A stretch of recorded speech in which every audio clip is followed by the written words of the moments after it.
Welcome back to the Word Expanded, the Gospels. Hey, we are in the book of Matthew. We're trying to walk through the Gospels, and we're trying to do it in such a way as to just pick out a little bit, get you into it, more than just hearing the Word. That has value. But hey, are you picking out some things? Are you looking for some things? Again, as I said in Simple Truth a few weeks ago, listen, we don't have the monopoly on all of the ideas of the Bible. So as we're walking through this, feel free to leave comments about what sticks out to you, right? What is it that you see when you're trying to apply these scriptures to your life? So we're in Matthew chapter 2, right? We just did verses 1 through 12. Right, we did the wise men showing up. Now we're into this all of a sudden escape. So it starts in verse 13. It says this: Now when they had departed, that's the wise men, behold, an angel of the Lord appeared to Joseph in a dream and said, Rise, take the child and his mother and flee to Egypt. Remain there until I tell you. For Herod is about to search for the child to destroy him. He rose and he took the child and his mother by night and departed to Egypt, and he remained there until the death of Herod.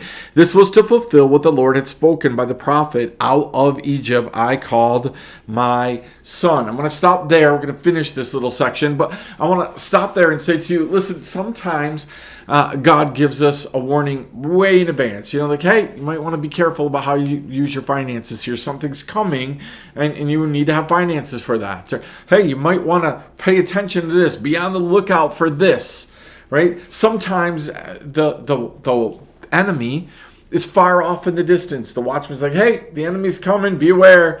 Sometimes the enemy's right at our gate. Sometimes God says, hey, don't walk, flee.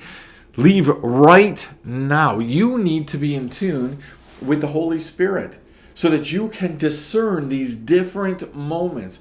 When is it that God's saying, hey, you got time, right? Figure this out. Look, be aware. All of these things is coming.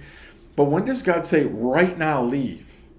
Right now, exit. Right now, get out of there. Right now, do this for me. Right now, say these words, right? There are times where there's this I need to do it right this second, right? I don't know why, but we got to go. We got to leave, right? If you've ever experienced that, where God has just said, it's time for you to go right now, man, that could be really awkward. You could be in the middle of a meal.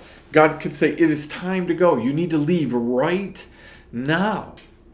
There have been times where maybe you've had to leave groceries in a store. You've been walking around, totally, and all of a sudden you get this feeling, I got to get home now.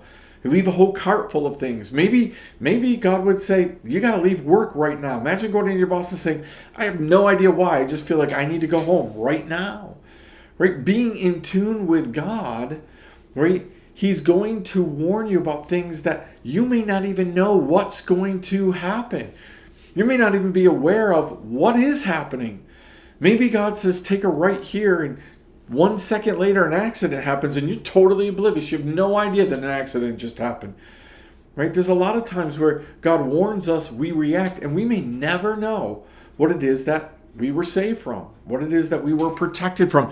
Here's what Joseph and Mary were protected from in verse 16. Then Herod, when he saw that he had been tricked by the wise men, became furious. He sent and killed all the male children in Bethlehem and in all that region who were 2 years old or under, according to the time that he had ascertained from the wise men.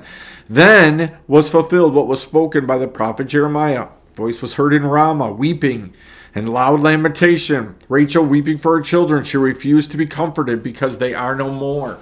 You see what they were protected from.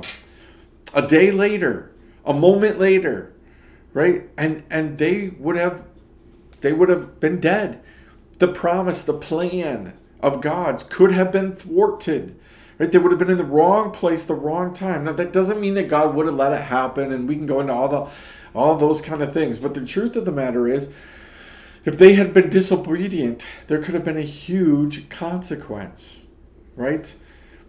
They were obedient. Joseph did immediately go and flee, and they avoided this. But guess what? The rest of these children didn't avoid it. Right? We could go into this. Why didn't God stop this from happening?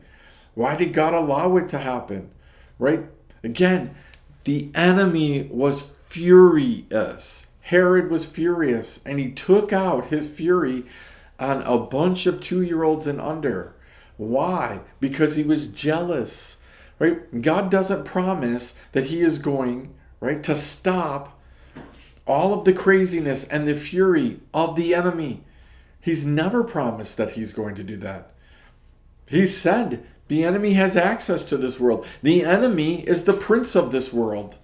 Right? The enemy gets to do what he wants because of our sin nature. So God doesn't necessarily always stop evil from happening. This isn't, right, until Jesus comes back.